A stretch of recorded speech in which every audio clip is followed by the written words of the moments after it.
अब बड़ी ही सुंदर सी कथा मोड़ लेती है कि आज प्रभु श्री राम का वनवास किस प्रकार से होता है और प्रभु श्री राम और भैया भरत के प्रेम में कितना कितना अद्भुत प्रेम था। आज श्री सुखदेव जी समझाते हैं राजन परीक्षित कि जिस समय प्रभु श्री राम, मैया जानकी और लक्ष्मण जी आज घर से वन के लिए निकले हैं, तो आज सारी अयोध्या व्याकुल होकर के रो रही है।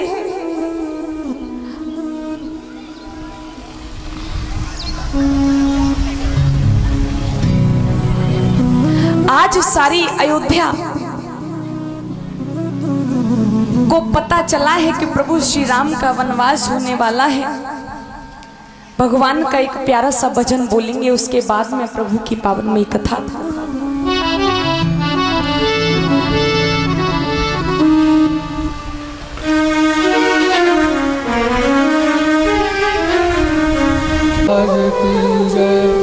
बोलो श्री नंगली निवासी भगवान की, बोलो श्री परमहंस दयाल जी महाराज की। गुरुर् ब्रह्मा गुरुर् विष्णु गुरुर्देव महेश्वरा, गुरु ही साक्षात पार ब्रह्म, तस्मै श्री गुरुवे नमः। ध्यान मूलम गुरुमूर्ति, पूजा मूलम गुरुपदम, मंत्र मूलम गुरुवाक्यम, मोक्ष मूलम गुरु कृपा। अखंड मंडलाकारं व्याप्तेन चराचरं, तत्पदं तदर्शितं तस्मै श्री गुरुवे नमः। बोलो श्री सतगुरुदेव भगवान की। रही है, बार बार धरती पर गिर रही है, बिलख रही है, बिलाप कर रही है। महाराज आज ही अयोध्या वियोग रूपी सागर बनकर के डोल रही है। आज जब प्रभु श्री राम अयोध्या वनवास के लिए निकले हैं,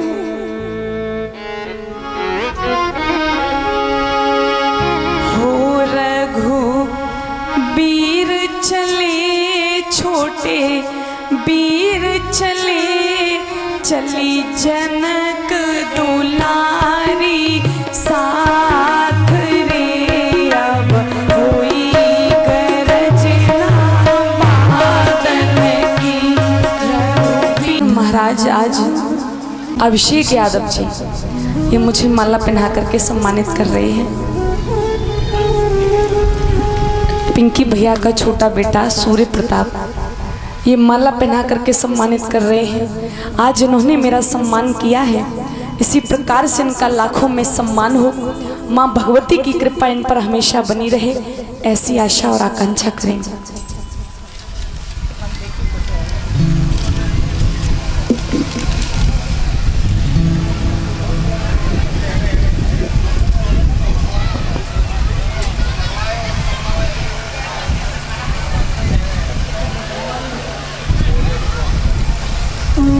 इधर महाराज आज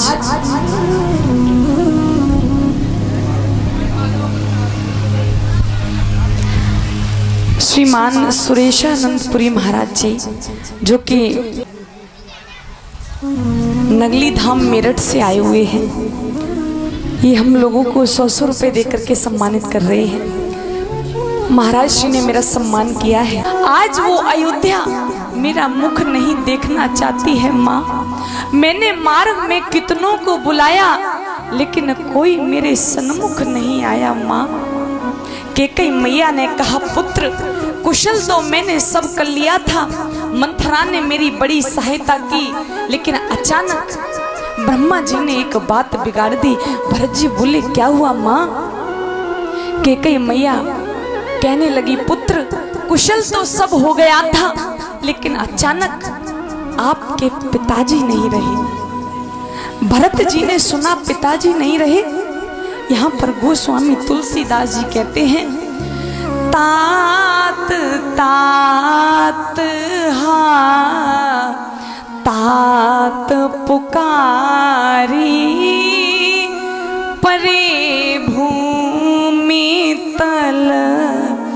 व्याकुल भारी।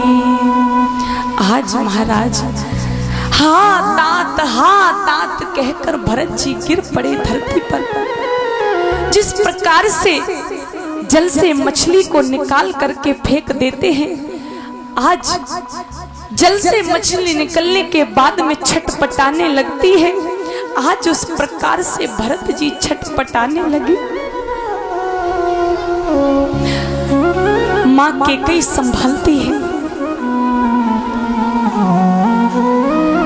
भरत जी उठकर बैठे, कहने लगे माँ, पिताजी को कोई बीमारी नहीं थी, कैसे चले गए? भैया राम के हाथ में भरत का हाथ सौंपे बिना पिताजी कैसे चले गए? कारण बताओ। मेरे प्रिय भगवत श्रोताओ, देखिए यहाँ पर माँ कैकेयी भली भांति जानती है कि जिस पुत्र को मैंने अपने अंक से जन्म दिया है, आज भरत आखिरी बार अपनी मैया को माँ कह रहा है। और एक माँ के लिए इससे ज्यादा कोई दूसरी कष्ट की बात नहीं हो सकती कि उसकी अपनी संतान ही उसे माँ कहने से इनकार कर दे। माँ कैकेयी जानती है, माँ कैकेयी अपने आप से कहती है, कैकेयी जब तक तुम समाप्त नहीं होगी तब तक तुम्हारे राम का कल्याण कैसे होगा? राम मर्यादा पुरुषोत्तम राम बने, इसके लिए कैकेयी को समाहित होना ही पड़ेगा। माँ कैकेयी ने अपने आप को और कठोर किया। माँ कैकेयी ने भरत भैया को सब बताया। माँ कैकेयी ने भरत जी से कहा, पुत्र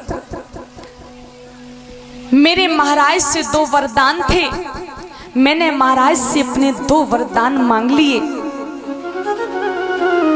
पहला वरदान, अपने पुत्र के लिए राज सत्ता मांग लिया और राम के लिए 14 वर्ष का वनवास मांग लिया। राम वन चले गए, उसी वियोग में पिताजी चले गए। भरत जी सुन के स्तब्ध हो गए।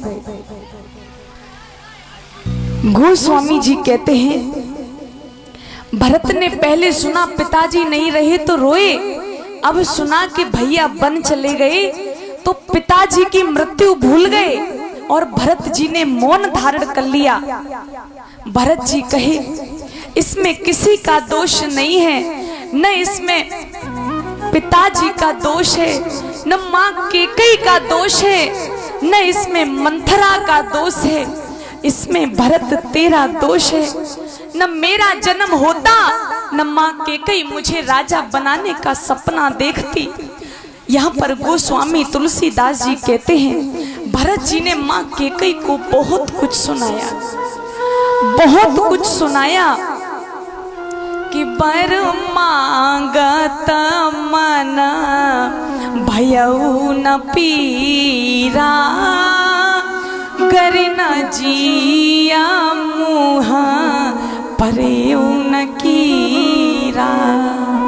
भरत जी कहते हैं, अरे जब तेरे हृदय में ये विचार आया, तेरे हृदय के टुकड़े टुकड़े हो जाते, तेरी जिह्वा गल जाती, तेरे मुंह में कीड़े पड़ जाते। यहाँ पर भरत जी ने माँ कैकेयी को बहुत कुछ सुनाया, लेकिन मेरे प्रिय भगवत श्रोताओं, माँ कैकेयी सुनने की अधिकारी नहीं है। जितना बड़ा त्याग मेरी माँ कैकेयी ने प्रभु श्री राम के लिए किया है, उतना बड़ा त्याग इस संसार में प्रभु श्री राम के लिए दूसरा किसी ने नहीं किया। माँ कैकेयी ने जो वनवास मांगा वो प्रभु श्री राम की इच्छा से मांगा, लेकिन जिन लोगों को इस बात की जानकारी नहीं है, जिन लोगों को इस बात का ज्ञान नहीं है, वो कहते हैं कि माँ कैकेयी ने प्रभु श्री राम को वनवास कराया था। मेरे प्रिय भगवत श्रोताओं, माँ कैकेयी ने प्रभु श्री राम को वनवास नहीं कराया था, प्रभु श्री राम ने स्वयं माँ कैकेयी से वनवास मांगा था। आज मैं आपको बताऊंगी कि इस संसार में माँ केकई जैसा प्रेम, माँ केकई जैसा वात्सल्य, माँ केकई जैसा दुलार, माँ केकई जैसा प्रेम, माँ केकई जैसा प्यार तो इस संसार में किसी भी माँ के अंदर नहीं हो सकता। हमारे समाज की एक बहुत बड़ी रीति बन चुकी है कि हम सुनी हुई बात पर बहुत जल्दी गौर कर जाते हैं। किसी इंसान ने किसी व्यक्ति की बुराई की तो हम तुरंत उसमें हाँ में हाँ मिलाने लगते हैं, भैया तू बिल्कुल सच कह रहा था, वो आदमी बहुत बेकार है। लेकिन कभी सच्चाई जानने की कोशिश नहीं करते कि जो बात कही गई है वो सच है या झूठ है। कभी हकीकत जानने का प्रयास नहीं करते, तुरंत हाँ में हाँ मिलाने लगते हैं। उसी प्रकार से मेरे प्रिय भगवत श्रोताओं, हमारे त्रेता युग में हुई मैया केकई, जिन पर इल्जाम लगाया गया कि प्रभु श्री मैया केकई ने प्रभु श्री राम को वनवास कराया था। आज मैं आपको बताऊंगी कि माँ केकई जैसी माँ तो इस संसार में नहीं है।